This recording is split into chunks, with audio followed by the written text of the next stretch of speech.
Amina Diallo se tenait immobile au milieu de l'allée de l'avion, le regard fixé sur l'hôtesse de l'air qui, pour la troisième fois, lui demandait de présenter son billet de première classe. Les murmures des autres passagers, un mélange de curiosité et de malaise, emplissaient de la cabine. Derrière l'hôtesse, Claire Dubois, un sourire narquois flottait sur le visage d'un passager en costume, Henri Dupont, qui semblait convaincu qu'Amina n'avait rien à faire dans cet espace luxueux. Aucun d'eux ne savait que le père d'Amina, Moussa Diallo, était le propriétaire majoritaire de la compagnie aérienne Air France-Tech, l'un des géants de l'industrie aéronautique française. Ce qui avait commencé comme une simple journée de voyage allait bientôt bouleverser non seulement cet avion, mais l'ensemble du secteur aérien. Si vous avez déjà été témoin d'une injustice en voyage, ou si vous avez ressenti le poids des regards discriminatoires, cette histoire est pour vous. Installez-vous, car ce qui va suivre est une leçon de courage et de résilience face à l'adversité. Ce matin-là, Amina s'était réveillée à l'aube dans son appartement modeste du 18e arrondissement de Paris, bien avant que les rues animées du quartier ne s'éveillent. À seulement 18 ans, elle n'était pas une adolescente ordinaire. Brillante étudiante en terminale scientifique, elle avait déjà reçu des lettres d'admission de grandes écoles comme l'École polytechnique et l'ENS, mais son ambition allait bien au-delà des salles de classe. Aujourd'hui, elle s'envolait pour le sommet international de la technologie à Paris, où elle devait présenter son projet révolutionnaire, un algorithme d'intelligence artificielle capable de détecter et de corriger les biais dans les systèmes automatisés. Ce projet, fruit de mois de travail acharné, souvent jusqu'aux petites heures du matin, représentait son rêve de rendre le monde plus équitable à travers la technologie. Amina ajusta son sweat à capuche gris, son jean préféré et ses baskets usées. Un choix vestimentaire simple mais confortable pour le vol de 2 heures qui l'emmènerait de l'aéroport Charles de Gaulle à la capitale mondiale de l'innovation. Dans la cuisine, son père, Moussa Diallo, l'observait depuis l'embrasure de la porte, une tasse de café à la main. Moussa, un homme d'origine sénégalaise qui avait bâti Air France-Tech à partir de rien, était une figure discrète mais influente dans le monde de l'aviation et de la technologie.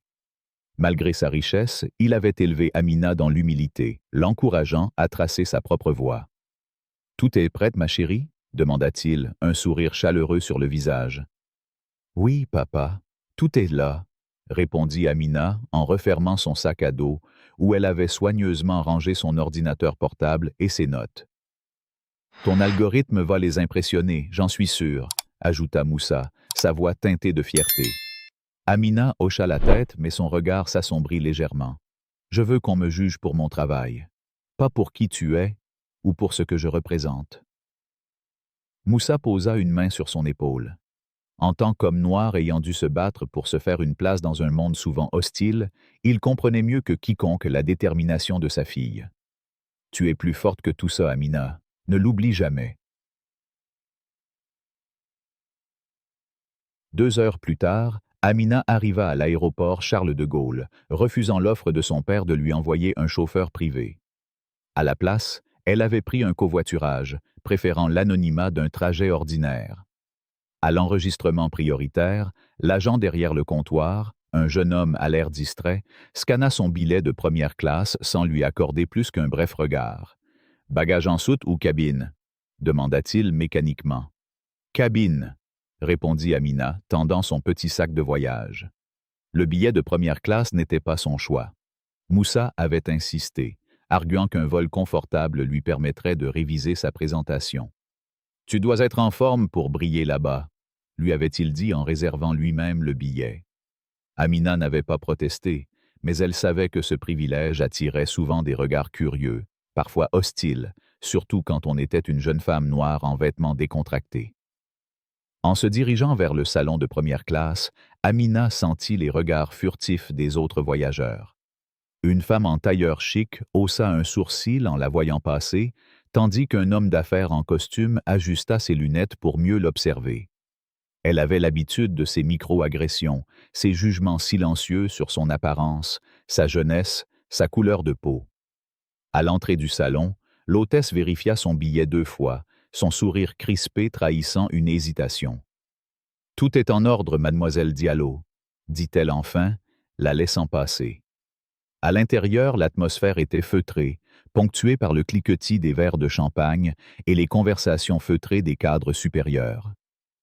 Amina trouva un coin tranquille, ouvrit son ordinateur portable et relut ses diapositives, ignorant les regards indiscrets d'une femme en robe de créateur qui chuchota quelque chose à son compagnon.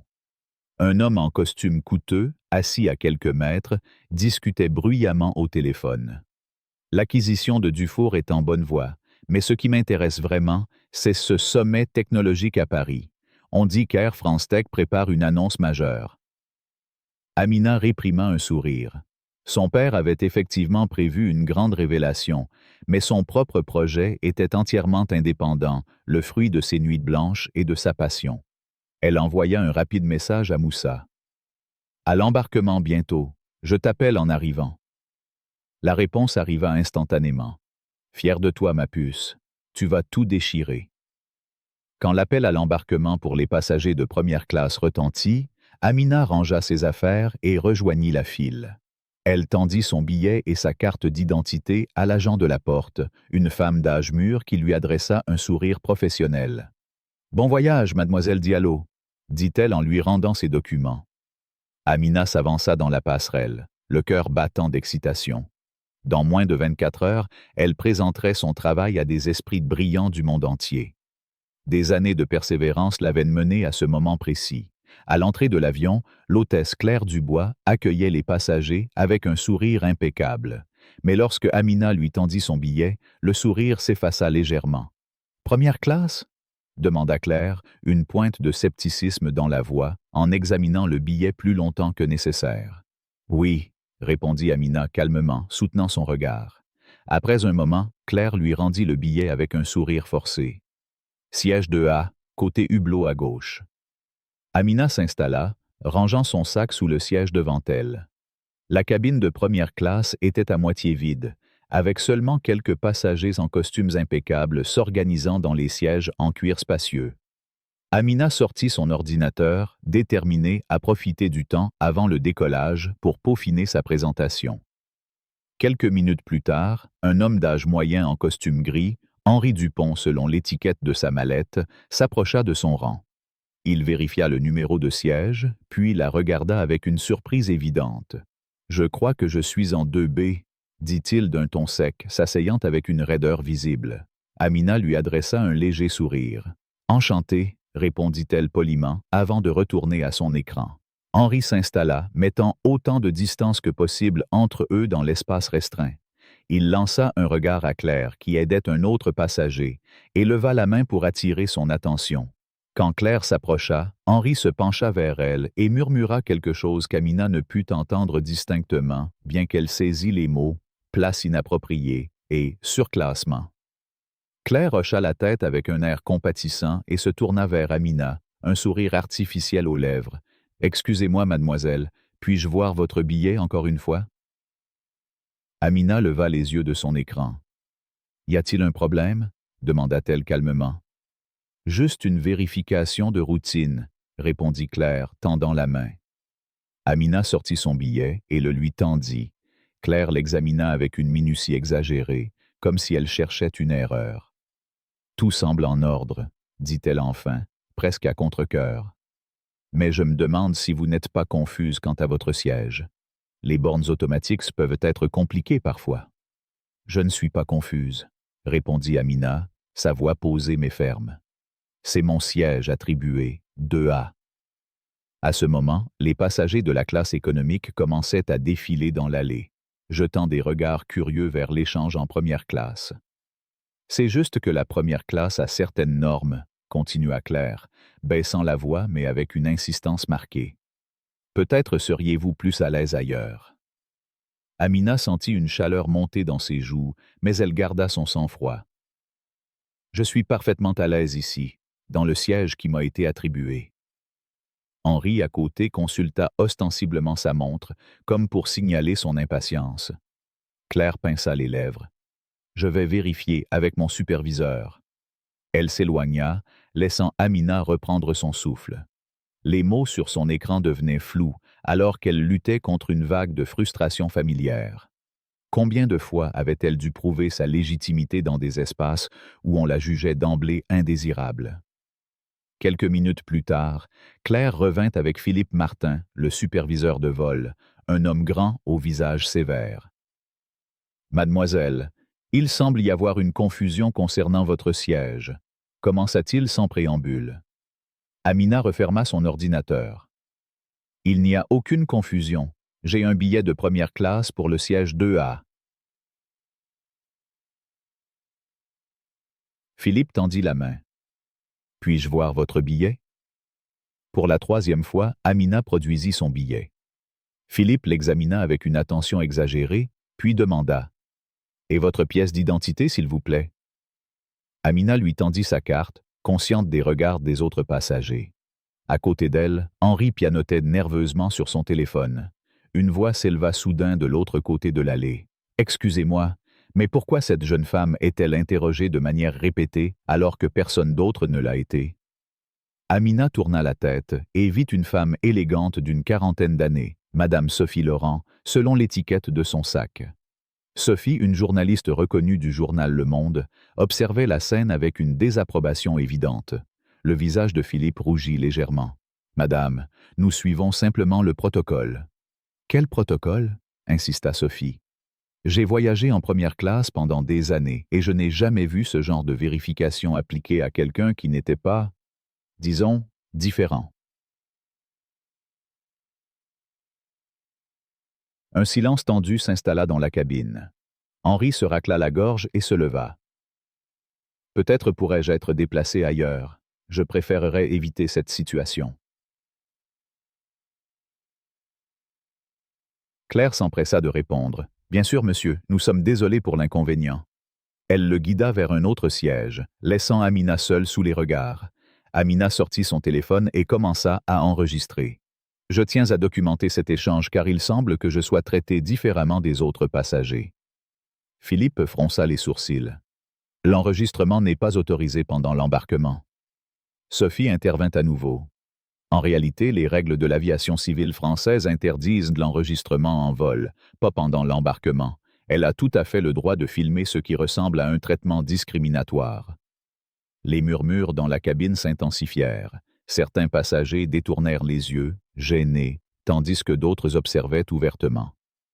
Un jeune homme, Jean-Marc, étudiant en droit assis en classe économique, filmait discrètement la scène depuis son siège. Il murmura à son voisin « C'est scandaleux.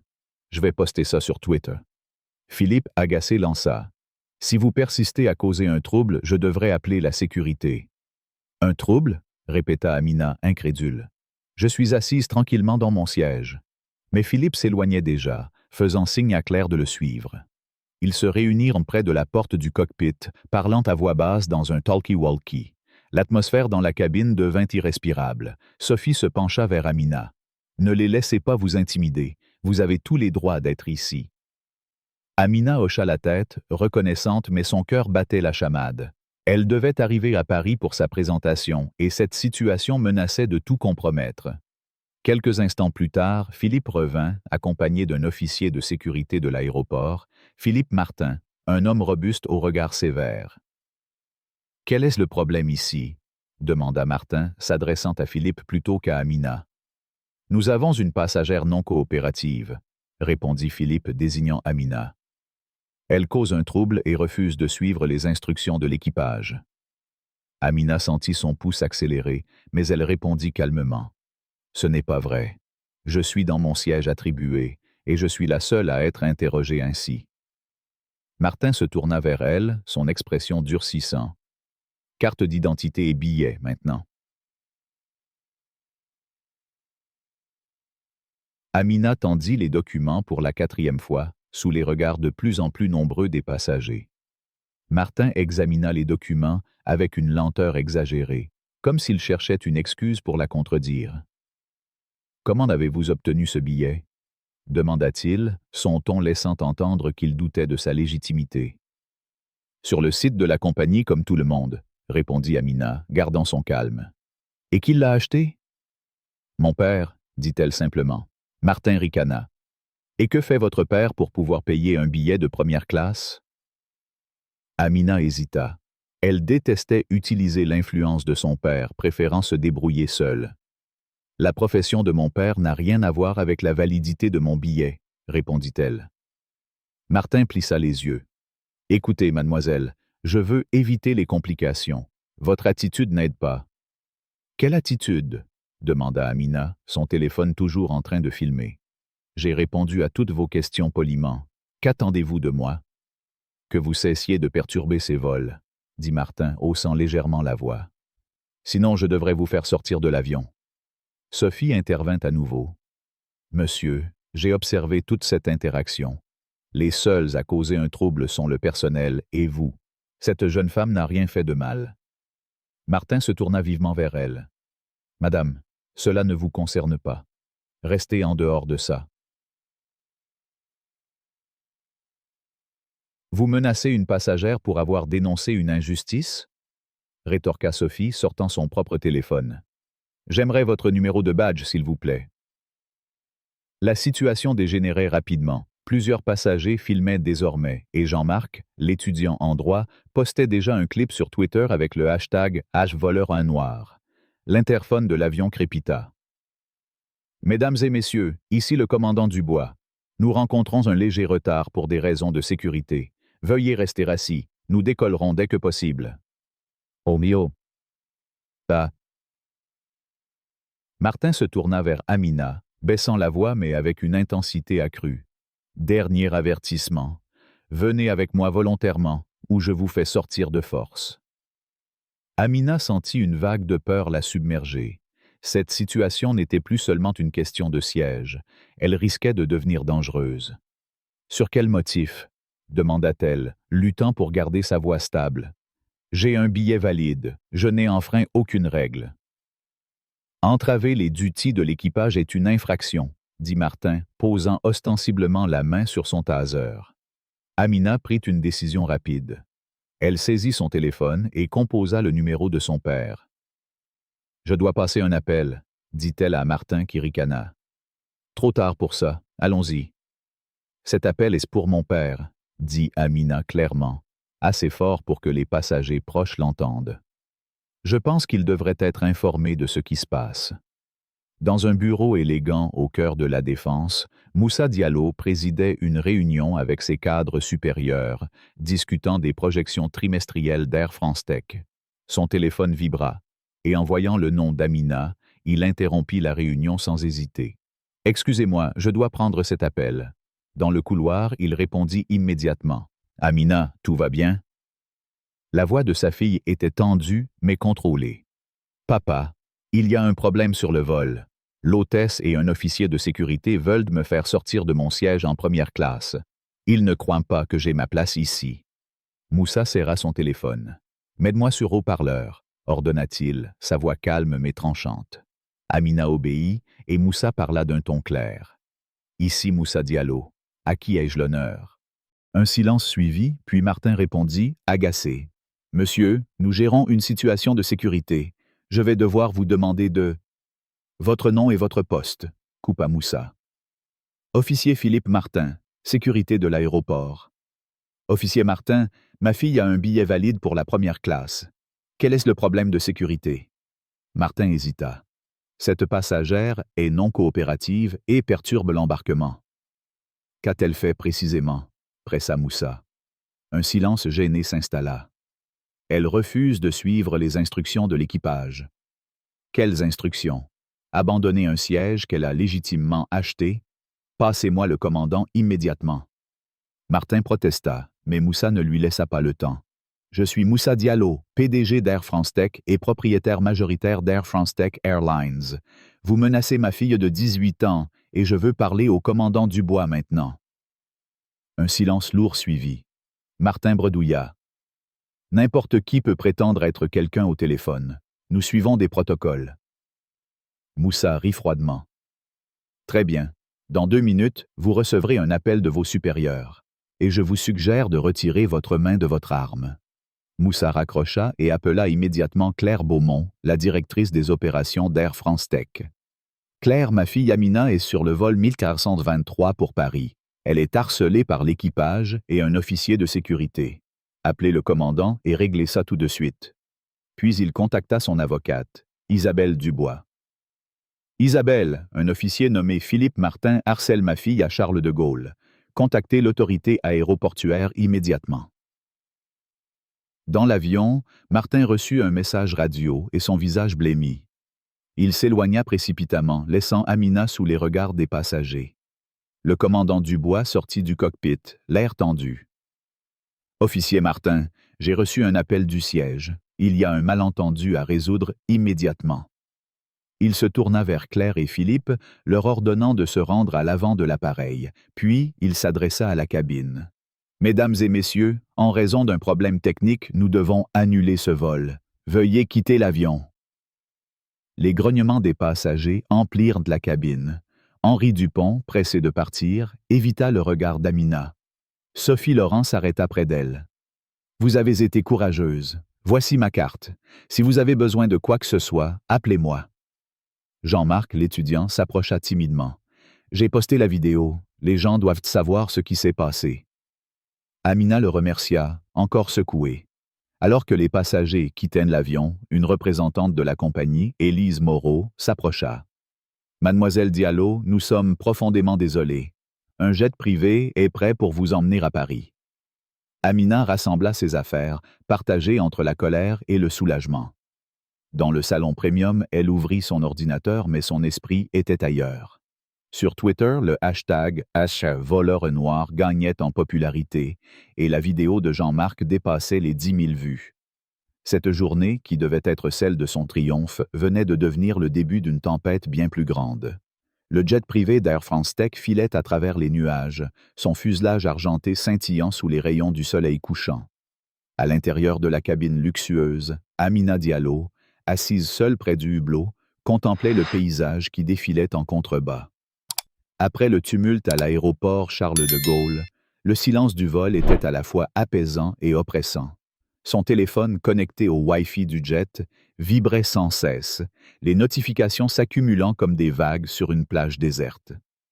En quelques heures, ses abonnés sur les réseaux sociaux étaient passés de quelques centaines à plus de 30 000.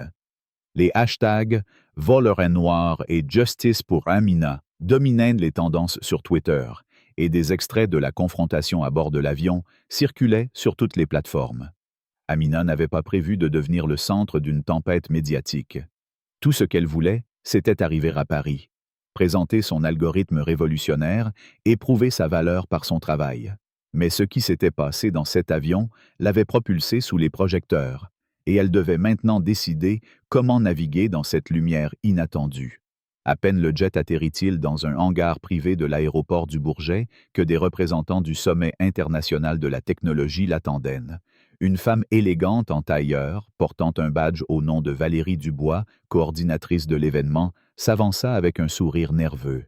« Mademoiselle Diallo, bienvenue à Paris. Nous sommes tellement désolés pour ce qui vous est arrivé. » Elle tendit une enveloppe contenant un nouvel horaire. « Les organisateurs ont une proposition à vous faire. Ils aimeraient vous offrir le discours d'ouverture demain matin, à la place de votre créneau initial.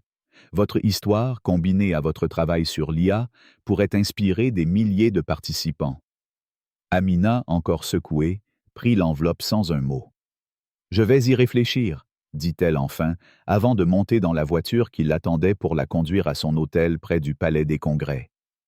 Dans sa suite, Amina trouva un panier de bienvenue rempli de macarons Ladurée, de champagne Moët un Chandon et d'une note manuscrite des organisateurs. « Votre courage et votre talent sont une inspiration. Nous sommes honorés de vous accueillir. » Elle posa le panier sur la table et ouvrit son ordinateur portable. Sa présentation originale, prévue pour une session technique de 20 minutes, était solide. Un algorithme capable de détecter les biais dans les systèmes automatisés, comme ceux utilisés pour les prêts bancaires ou les recrutements. Mais l'incident dans l'avion avait révélé une vérité brutale. Les biais ne se limitaient pas aux machines. Ils étaient profondément ancrés dans les interactions humaines, comme celles qu'elle venait de vivre. Et si elle pouvait adapter son algorithme pour analyser ces interactions? Et si son travail pouvait non seulement corriger les systèmes automatisés, mais aussi exposer les injustices humaines dans des contextes comme l'aviation? Amina passa la soirée à coder, ses doigts volants sur le clavier. Elle intégra un nouvel ensemble de données, des milliers d'interactions entre clients et personnel de plusieurs compagnies aériennes, y compris Air France Tech. Grâce à des techniques de traitement du langage naturel, elle entraîna son algorithme à identifier des modèles de comportement discriminatoires, des phrases répétées, des tons condescendants, des vérifications inutiles. Les résultats préliminaires, bien que bruts, étaient stupéfiants. Les passagers noirs, en particulier les jeunes femmes, étaient jusqu'à 5 fois plus susceptibles d'être interrogés sur la validité de leur billet en classe affaires ou première classe. Ces chiffres donnaient une voix statistique à son expérience, transformant une humiliation personnelle en une preuve quantifiable d'un problème systémique. Son téléphone vibra à nouveau, un message de Sophie Laurent, la journaliste qui l'avait soutenue dans l'avion. Amina, je viens de voir les vidéos en ligne. Ce que vous avez vécu est inacceptable, mais votre calme était remarquable.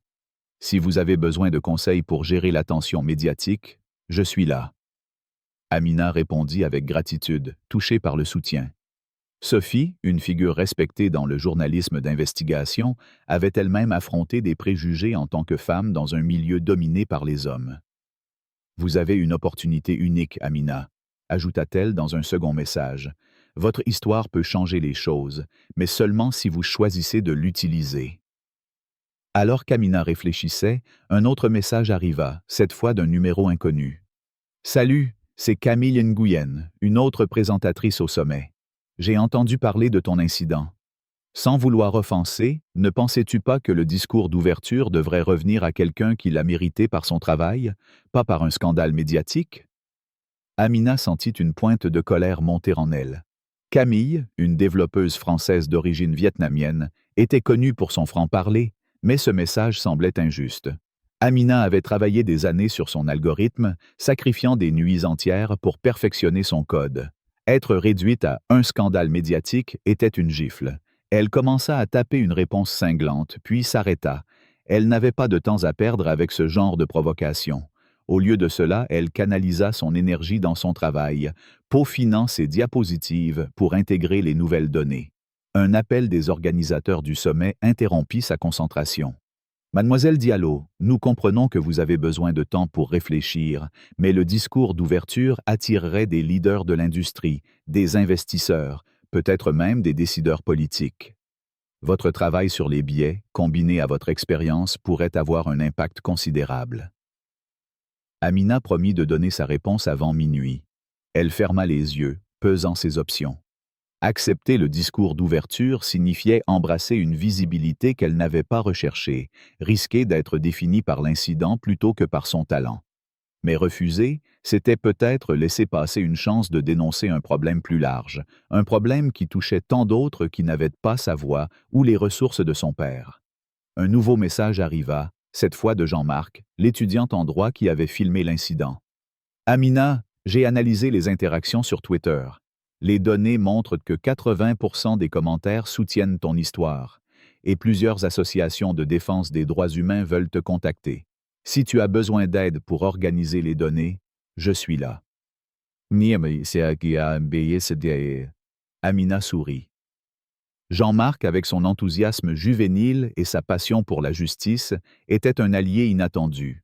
Elle lui répondit, lui demandant d'envoyer un échantillon des données des réseaux sociaux. En combinant ces informations avec son algorithme, elle pourrait montrer comment les récits publics renforçaient les preuves de discrimination systémique. Alors qu'elle travaillait, un groupe de journalistes tenta de la contacter via l'hôtel. Une chaîne d'information nationale, France 24, avait déjà diffusé un reportage sur l'incident titré « Une jeune prodige confrontée au racisme en vol ». Amina refusa de répondre aux appels, déterminée à rester concentrée. Mais la pression montait. Les médias voulaient une victime ou une héroïne, et Amina ne voulait être ni l'une ni l'autre. Elle voulait être reconnue pour son travail, pas pour ce qu'elle avait subi. Un colis arriva à sa porte, envoyé par son père.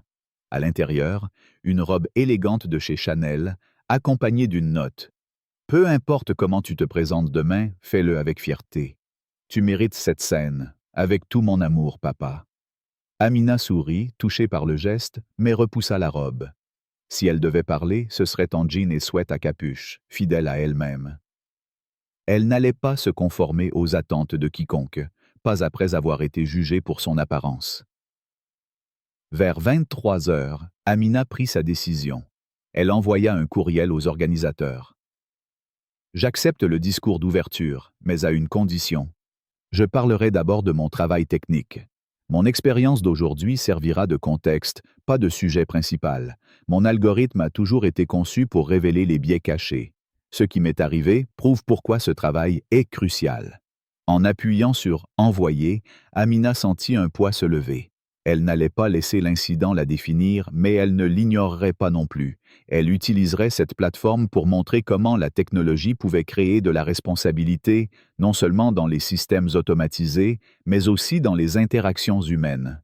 Alors que minuit approchait, Amina s'autorisa enfin à ressentir le poids émotionnel de la journée.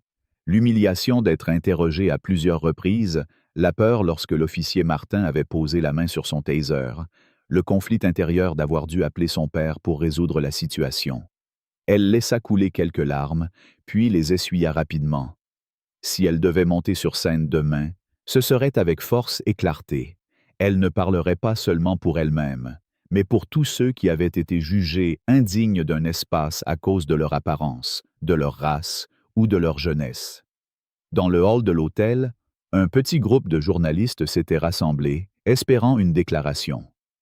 Sophie Laurent, qui avait pris un vol plus tard pour assister au sommet, les observait depuis un coin discret.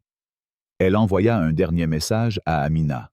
« Ce que tu fais demain pourrait changer la donne. Reste fidèle à toi-même. » Amina répondit par un simple « merci », puis éteignit son téléphone.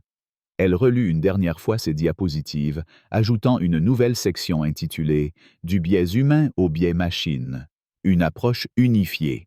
Son algorithme, initialement conçu pour les systèmes automatisés, prenait une nouvelle dimension, capable de quantifier les injustices humaines qu'elle avait vécues. Dehors, Paris scintillait sous les lumières de la nuit. Les réseaux sociaux continuaient de s'enflammer, avec des milliers de personnes partageant leurs propres histoires de discrimination en voyage. Un tweet de Jean-Marc, accompagné d'un graphique montrant la viralité de Voleray Noir, avait déjà été retweeté 15 000 fois. Amina ignorait encore l'ampleur de l'impact qu'elle aurait, mais une chose était claire. Ce qui avait commencé comme une journée ordinaire était devenu le début d'une révolution. Demain, sur la scène du Palais des Congrès, Amina Diallo ne serait pas seulement une étudiante présentant un projet. Elle serait une voix pour le changement, une voix que le monde entier écouterait. La salle principale du Palais des Congrès à Paris vibrait d'une énergie électrique, les 2000 sièges remplis à craquer, des spectateurs debout le long des murs malgré les protestations des responsables de la sécurité.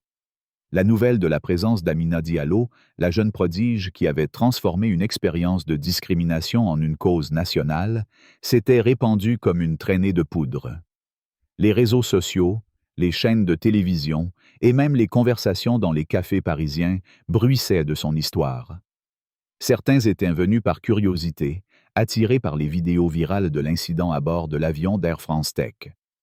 D'autres, des ingénieurs, des investisseurs et des leaders technologiques, étaient là pour découvrir son algorithme révolutionnaire, dont les premières descriptions circulaient déjà dans les cercles spécialisés. Backstage, Amina ajustait son sweat à capuche gris, ses jeans et ses baskets usées, un choix délibéré pour rester fidèle à elle-même face à l'attente d'un public habitué aux costumes impeccables des conférenciers. Elle prit une profonde inspiration, sentant son cœur battre à tout rompre. Ce n'était pas seulement son travail qu'elle allait présenter aujourd'hui, c'était une vision, un appel à l'action, un pont entre la technologie et la justice sociale. Valérie Dubois, la coordinatrice du sommet, s'approcha, l'air nerveux. « Mademoiselle Diallo, nous sommes prêts. La salle est pleine, et la section média déborde. Êtes-vous sûre de vouloir répondre à toutes les questions, même celles non filtrées ?» Amina hocha la tête avec détermination. « Je peux gérer. Merci. » Elle vérifia une dernière fois son téléphone, où des messages de soutien affluaient. Son père, Moussa Diallo, écrivait « Tu es prête, ma chérie. Fais ce que tu fais de mieux. » Sophie Laurent, la journaliste qui l'avait soutenue dans l'avion, ajoutait « Ta voix compte. Fais-la résonner. » Même Jean-Marc, l'étudiant en droit qui avait partagé la vidéo virale, lui envoyait un emoji de poing levé. Amina sourit, puis rangea son téléphone. Les lumières de la salle s'atténuèrent et le directeur du sommet monta sur scène pour la présenter. Mesdames et messieurs, nous sommes honorés de vous présenter une conférencière exceptionnelle pour notre discours d'ouverture. Vous avez peut-être entendu parler de l'incident qu'Amina Diallo a vécu hier, qui a déclenché un débat national sur la discrimination. Mais ce que vous ne savez peut-être pas, c'est qu'Amina est l'une des voix les plus prometteuses en éthique de l'intelligence artificielle. Son algorithme de détection des biais pourrait redéfinir la manière dont nous construisons des systèmes équitables. Veuillez accueillir Amina Diallo. La foule éclata en applaudissements, ponctués de flashs d'appareils photo. Amina monta sur scène, son ordinateur portable sous le bras, et s'arrêta un instant pour observer l'auditoire. Des visages de toutes origines, des costumes élégants aux tenues décontractées, tous attendaient ces mots. « Merci pour cet accueil chaleureux », commença-t-elle, sa voix ferme malgré les papillons dans son estomac. « Beaucoup d'entre vous sont ici à cause de ce qui m'est arrivé hier dans un avion. Je vous remercie pour votre soutien, mais ce n'est pas de cela que je veux parler aujourd'hui, du moins pas directement. » Elle cliqua sur sa première diapositive, intitulée « Justice algorithmique ». Détecter et corriger les biais dans les systèmes humains et automatisés. Depuis 3 ans, je développe un algorithme qui identifie les biais dans les systèmes automatisés. Ceux qui décident qui obtient un prêt, qui est embauché ou qui est considéré comme un risque. Mais hier, j'ai réalisé que les biais ne commencent pas avec les machines. Ils commencent avec nous. Pendant les 20 minutes suivantes, Amina guida l'auditoire à travers les détails techniques de son travail, expliquant comment son algorithme analysait les données historiques pour détecter des schémas subtils que les humains pourraient manquer. Les ingénieurs dans la salle hochèrent la tête, impressionnés par la rigueur de son approche, tandis que les non-techniciens étaient captivés par sa clarté. Puis, elle passa à une nouvelle section, projetant une diapositive montrant des données anonymisées d'interaction entre clients et personnel de compagnies aériennes. Hier soir, j'ai adapté mon algorithme pour analyser un autre type de données, les interactions humaines dans les services aériens. Les résultats sont éloquents. Elle désigna des graphiques.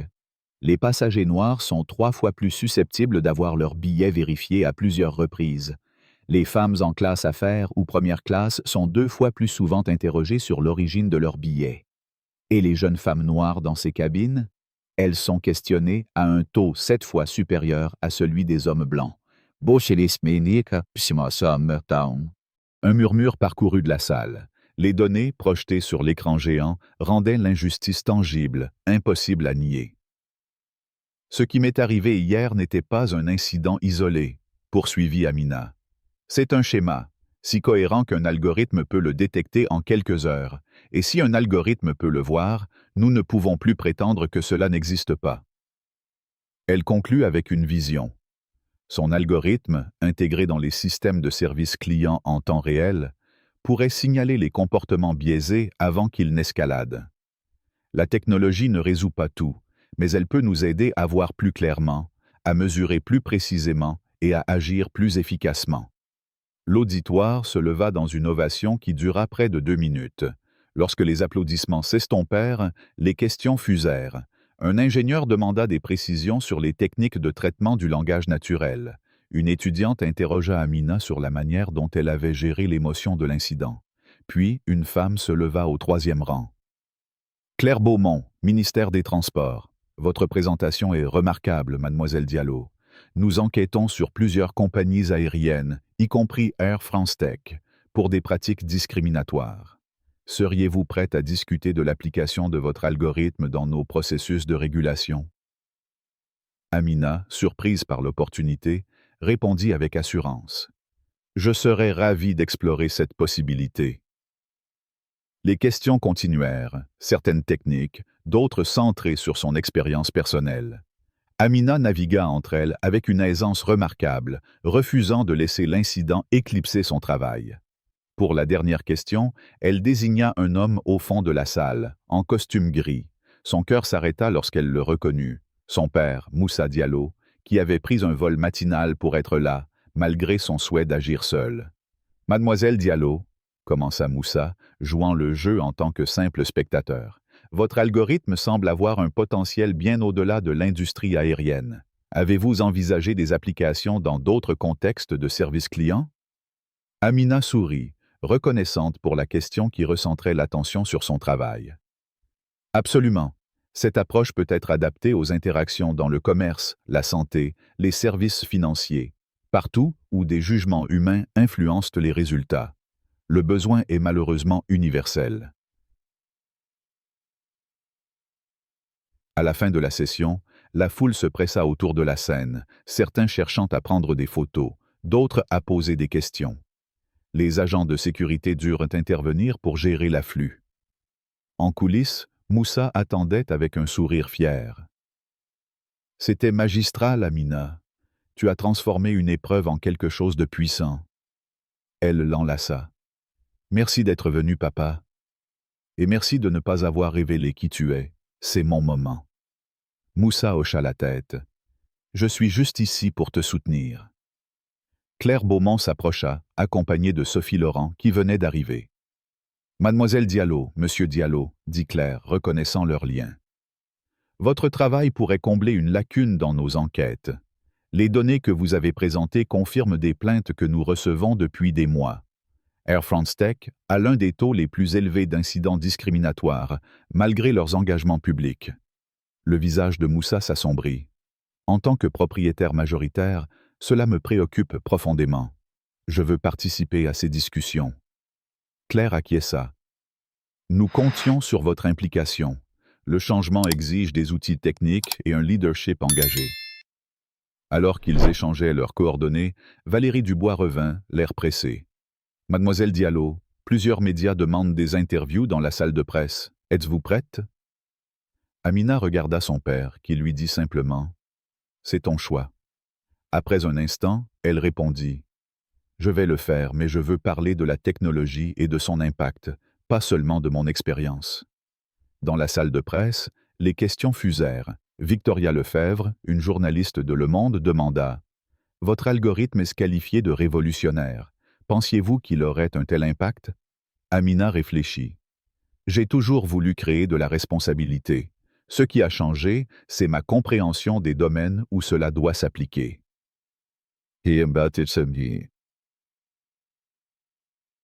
Un autre journaliste mentionna qu'Air France-Tech avait annoncé la suspension définitive de Claire Dubois et Philippe Martin, ainsi qu'une révision complète de leur protocole.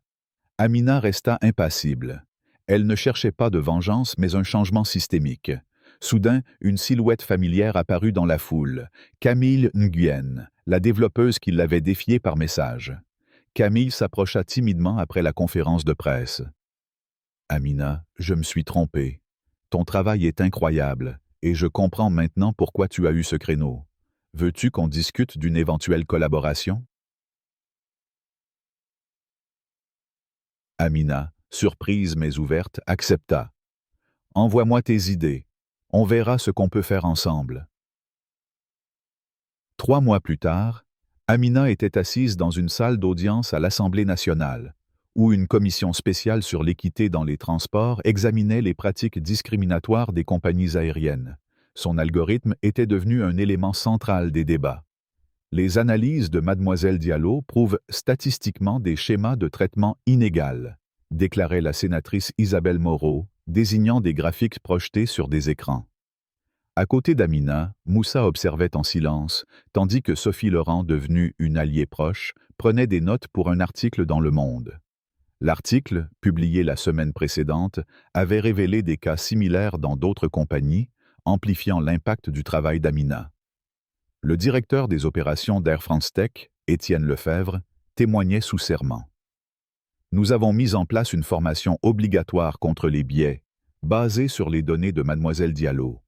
Les employés impliqués dans son incident ont été licenciés, et nous collaborons avec le ministère des Transports pour intégrer cet algorithme dans nos systèmes. » La sénatrice Moreau pressa. « Et qu'en est-il du passager, Henri Dupont ?» Étienne répondit. Monsieur Dupont a été interdit de vol sur Air France-Tech après que nous ayons découvert un historique de plaintes similaires contre des passagers minoritaires. Amina ne ressentait aucune satisfaction personnelle face à ces sanctions. Son objectif était ailleurs, un accord préliminaire avec le ministère des Transports pour déployer son algorithme à l'échelle nationale. Sophie se pencha vers elle. Tu as déclenché une révolution, Amina. Quand ton système sera adopté, il créera une responsabilité inédite. Oménessé. Moussa ajouta, la Fondation Diallo pour l'équité en technologie reçoit déjà des demandes d'autres secteurs. Ton travail va au-delà des avions. À la pause, la sénatrice Moreau s'approcha. Mademoiselle Diallo, votre algorithme a identifié un groupe de passagers récurrents, comme Monsieur Dupont, qui déclenche ces incidents. Cela ouvre une nouvelle perspective pour nos enquêtes. Amina, intriguée, nota cette application inattendue. La commission reprit, et Henri Dupont fut appelé à témoigner.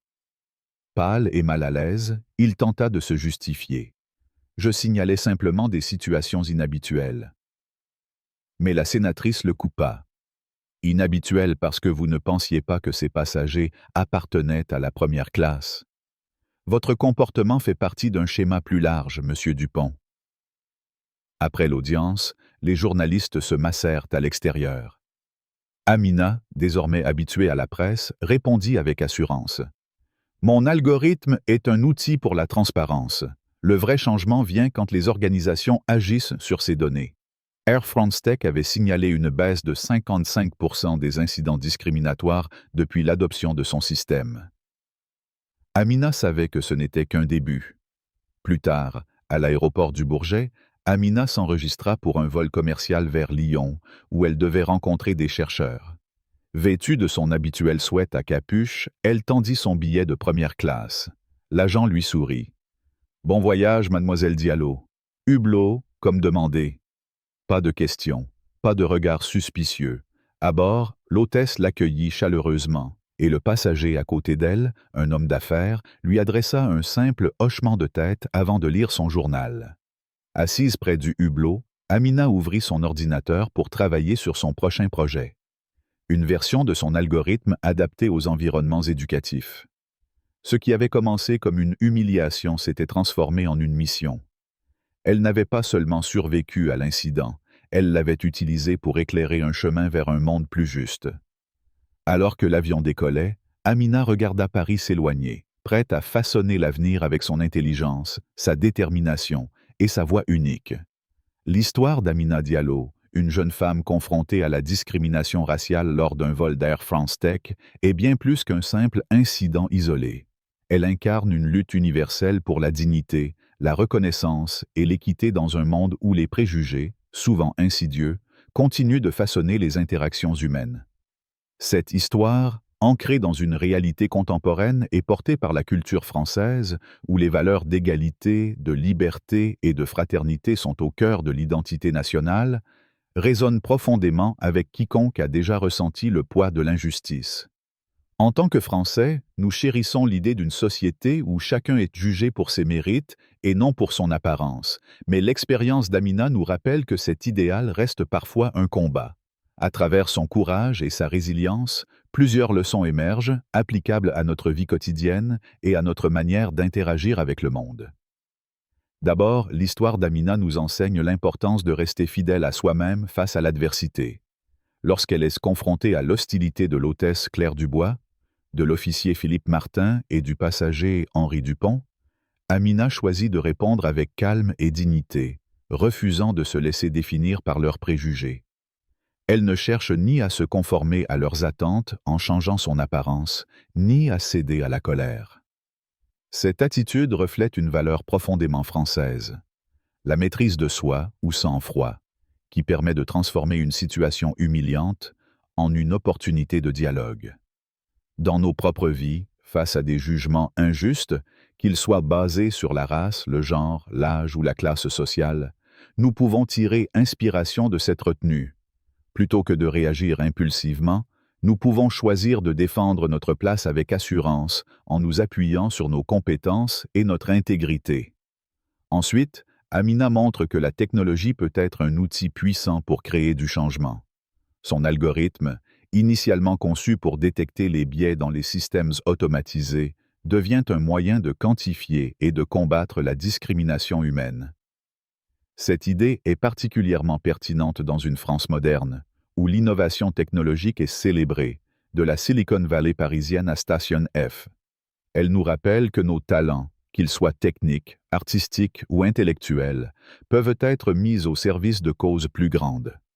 Que nous soyons étudiants, professionnels ou citoyens ordinaires, nous pouvons utiliser nos compétences pour révéler des injustices et proposer des solutions concrètes. Par exemple, un enseignant pourrait sensibiliser ses élèves aux biais inconscients. Un manager pourrait revoir les pratiques de recrutement pour plus d'inclusivité, ou un citoyen pourrait s'engager dans une association locale pour promouvoir l'égalité. Une autre leçon essentielle est l'importance de l'alliance et de la solidarité.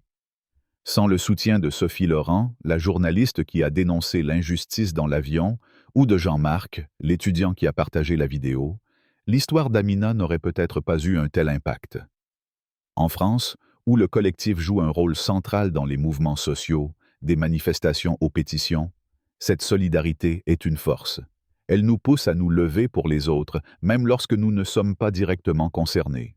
Que ce soit en intervenant face à une remarque discriminatoire dans un café, en soutenant un collègue marginalisé ou en amplifiant une voix sur les réseaux sociaux, chaque geste compte. Comme Amina, nous pouvons transformer des moments de douleur en catalyseurs de changement en nous appuyant sur une communauté. Enfin, l'histoire d'Amina met en lumière la nécessité de confronter les systèmes, pas seulement les individus. Si les sanctions contre Claire, Philippe et Henri sont justifiées, c'est l'adoption de l'algorithme d'Amina par le ministère des Transports qui promet un changement durable. Cette approche systémique est cruciale dans une société française qui valorise la justice institutionnelle, comme en témoignent les réformes récentes pour l'égalité salariale ou contre le harcèlement. Pour nous, cela signifie regarder au-delà des actes isolés pour interroger les structures, écoles, entreprises, administrations, qui perpétuent les inégalités. Nous pouvons, par exemple, exiger plus de transparence dans les processus décisionnels ou soutenir des politiques publiques inclusives. Si l'histoire d'Amina vous a inspiré, agissez dès maintenant. Cliquez sur « J'aime » pour montrer votre soutien à ceux qui luttent contre l'injustice. Partagez cette vidéo avec vos amis, votre famille ou sur vos réseaux sociaux pour amplifier ce message. Abonnez-vous à notre chaîne pour découvrir d'autres récits de résilience et de triomphe. Et dans les commentaires, partagez votre propre expérience. Avez-vous déjà été témoin ou victime de discrimination? Comment y avez-vous répondu? Ensemble, transformons ces moments difficiles en opportunités pour un monde plus juste. Merci de regarder, et à bientôt pour d'autres histoires qui changent la donne.